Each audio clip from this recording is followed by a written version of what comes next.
Live from Frickers in Huber Heights, welcome to the second annual Monster Oppy Awards. Now, your hosts, Jack Pohl and Hutch Connerman. Hello, and thanks to everyone who has joined us here at Frickers in Huber Heights, and of course to all of you who have logged on to WDTN.com for tonight's exclusive online presentation of the second annual Monster Oppy Awards. And Jack, we cleaned up pretty nicely, I must say. We haven't been this dressed up in a long time. But tonight, on the Monster Oppy Show, we will honor the area's best players, best teams, and the area's best coach, as seen this year on Operation Football. That's right, and we couldn't have done it without you. So we'd like to thank everyone who logged on to WDTN.com this week to help us pick tonight's winners. So without any further ado, let's get on to the matter at hand. And we begin tonight, first up, with the Monster Oppy Award for the Comeback Team of the Year. Let's take a look at the nominees. The 2010 nominees for Monster Oppy Comeback Team of the Year are Dayton Christian. In 2009, the Warriors posted a 4-6 record, but this year, under second-year coach Rick Bostetter, the Purple, White, and Gold recorded the school's first-ever winning season at 6-4. Dixie. Featuring one of the Miami Valley's top quarterbacks in sophomore Luke Bowling, the Greyhounds went from 5-5 a year ago to 7-3 in 2010. Dixie earns its first winning season in 27 years, finishing third in the Buckeye Division with the SWBL. Tri-County North. The return of Bill Derringer as head coach of the Panthers meant a return to winning football in Lewisburg. The Scarlet and Gray finished the year at 6-4 with a young group of specialty players. The Panthers are likely to be on the prowl again in 2011. Troy.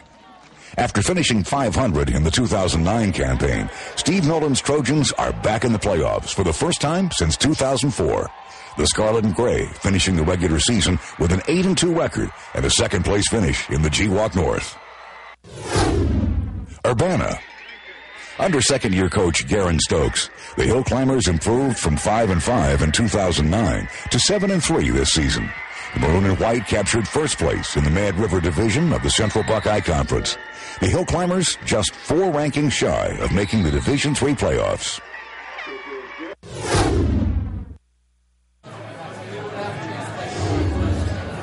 All right, now we want to introduce to you tonight's presenter from Monster Energy Drink, Jerica Irwin. Come on over here, Jerica, and if you will please present me with the first winning envelope for tonight's second annual Monster Oppy Award. She got a better applause than I did. Yeah. That doesn't take much, but it's lovely, and we're happy to have you on the show tonight.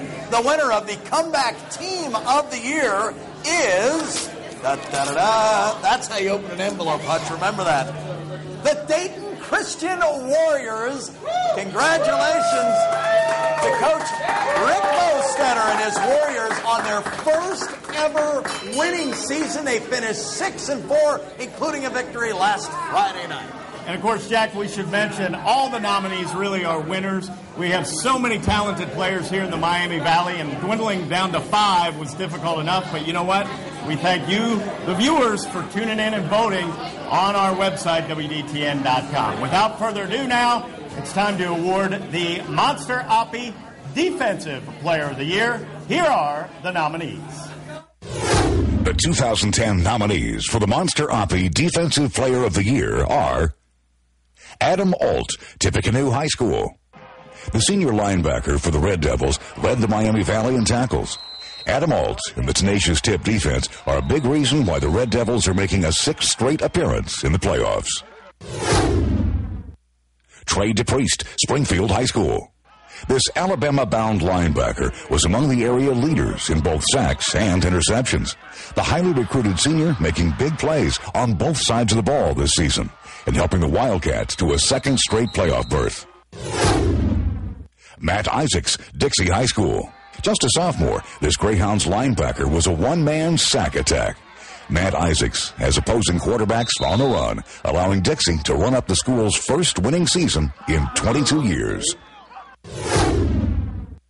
Stephen Sarvin, Springfield Shawnee High School. This 6'3" defensive back stood tall for the Braves defense. The senior is among the area leaders in interceptions. A playmaker on both sides of the ball, Stephen Sarvin is part of a gold and blue attack that allowed an average of just 17 points per game. George Walker, Springfield High School. The junior safety combined for 6 interceptions and 107 yards on return. A rising star on both defense and offense, George Walker is a threat whenever he touches the ball, which for the Wildcats was quite often in 2010.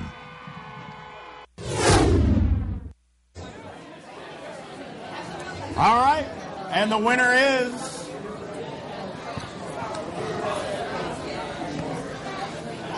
This is the Defensive Player of the Year. Hutch has improved his envelope opening skills since last year, I can promise you that. The winner is Adam Alt, Tippecanoe High School. All right, Adam! And actually, Adam is here, so we're going to let him come on over here, Adam, since you happen to be here. Coincidence.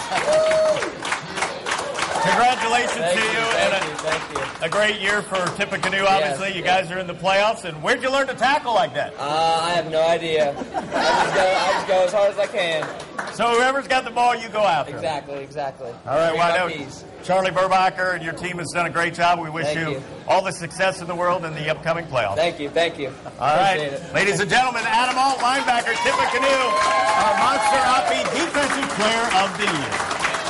All right, Hutch, well, let's go to the other side of the ball, shall we? Here are the nominees for the second annual Monster Oppy Awards Offensive Player of the Year.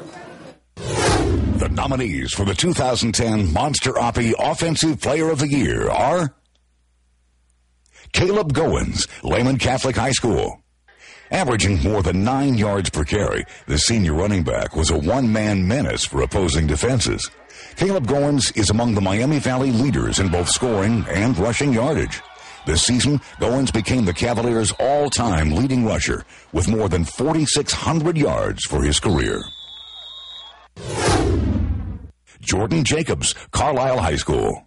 This senior running back had a knack for finding the end zone. Jordan Jacobs was one of the Miami Valley's top scorers during the regular season with 27 touchdowns. The Indians' playmaker helped run Carlisle to an undefeated season.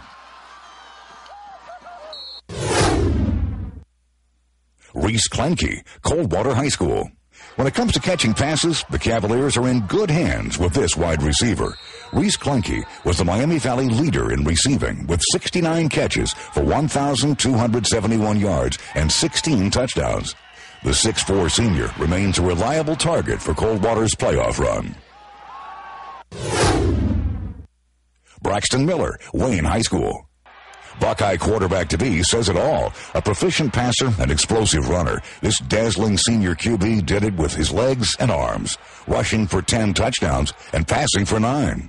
Braxton Miller was the driving force behind the Warriors' must-wins over Trotwood, Centerville, and Northmont.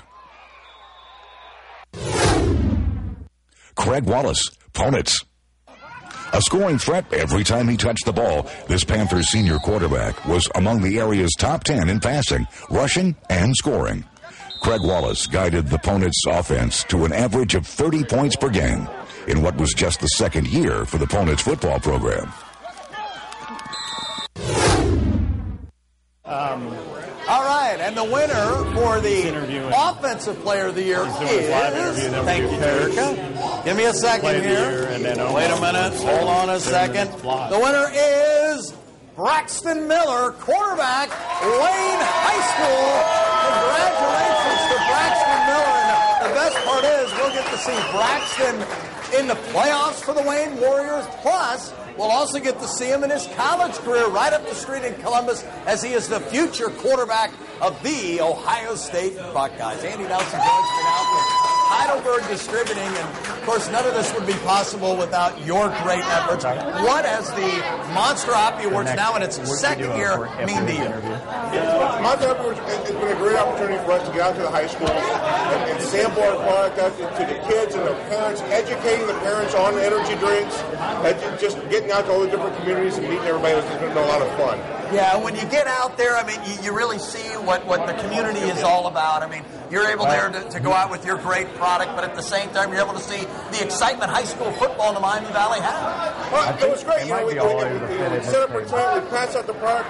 The guys from Stereo and Dash would bring out the Monster Scion and just pump the music out, and it was just, just a lot of fun. All right, well, Andy, we appreciate all your help again this year. We look forward to many years of the Monster Oppy Awards in the future. So do we. It's been a lot of fun, and I keep saying it's fun. It really was. It's like Friday nights, every night. Great weather this year. The sun was shining. It was just great. A lot of fun. All right, it was a lot of fun. We are going to take a quick timeout. We are live at Frickers in Huber Heights. Come on out here tonight. Get yourself a nice late dinner. Great food, great fun, and we have more awards to give away. So stick with us. We're coming back in just a few.